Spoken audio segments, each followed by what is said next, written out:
Well, my name is Professor Geoff Beattie. I'm Professor of Psychology at Edge Hill University. I'm an academic psychologist, but I also do a lot of writing. I've written 26 books, and I do a lot of broadcasting, presented a number of TV series as well. Today, the title of my talk is Our Racist Heart, an exploration of unconscious prejudice in everyday life.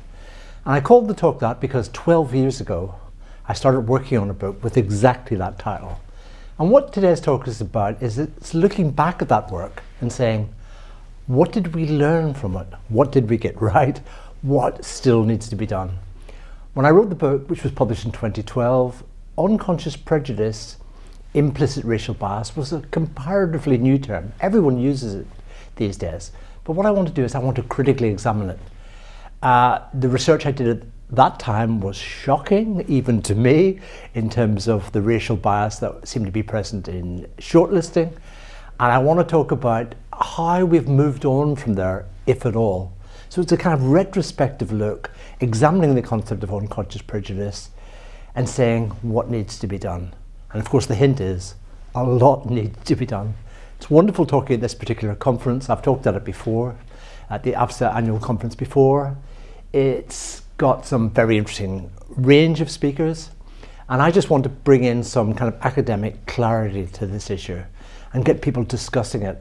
And I think my talk will be interesting, I hope interesting to people, and perhaps even a bit provocative. I want to throw a few things in there to get people thinking slightly differently about it.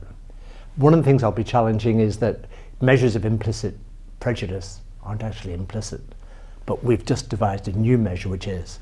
So I think there's going to be some interesting new ideas in there and a kind of journey from over the last decade as to what's changed.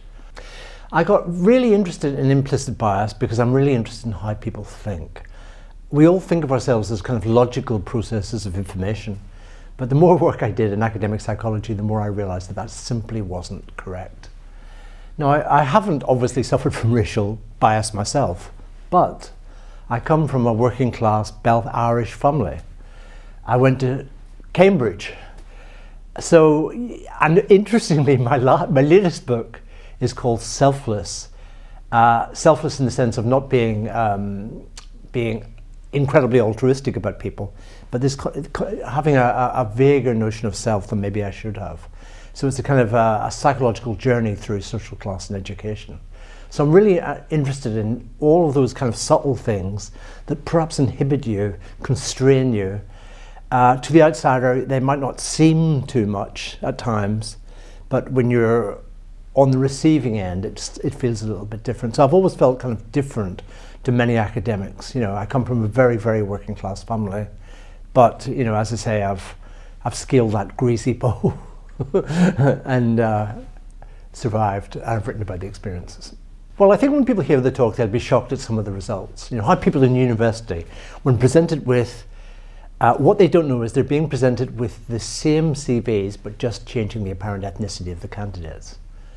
White selectors were 10 times more likely to shortlist 2 white candidates than 2 BAME candidates, which is extraordinary. And when you see the kind of material I use, you just think, how could that happen? So I'm really interested in this whole issue about the processes underneath. You know, we think of ourselves as being logical, rational, but there's something going on.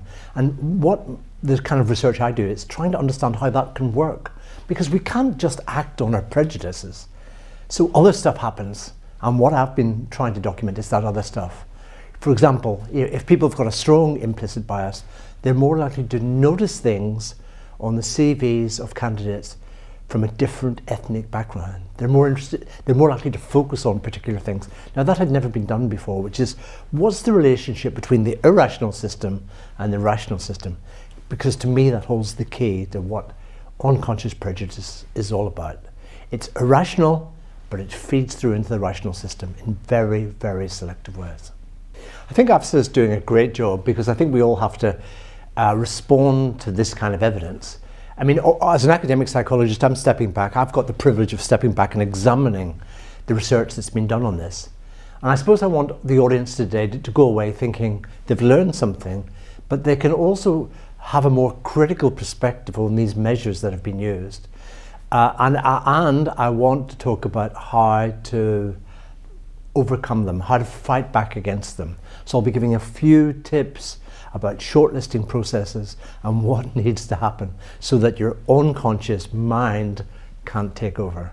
So I hope I'm going to contribute in some way. The conference is very practical in many ways. I'm an academic, but I think that what I've got to say should have many practical applications.